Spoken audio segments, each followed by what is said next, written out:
ডিভোর্সের পরও কেন মানুষ ওই প্রথম জীবনের প্রথম মানুষটাকে ভুলতে পারে না জানেন?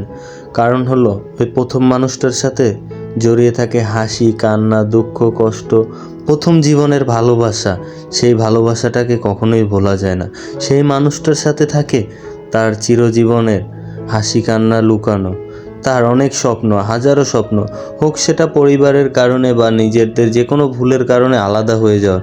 কিন্তু তারপরেও মানুষ ওই মানুষটাকে ভুলতে পারে না, বারবার ওই মানুষটাকেই মনে করে, চায় যে ওই মানুষটা যদি আরেকবার আসতো আমার জীবনে, আরেকবার ফিরে পেতাম মানুষটাকে আমি খুব যত্ন করে রাখতাম বুকের ভিতরে লুকিয়ে। কিন্তু তখন কি লাভ হয় বলেন?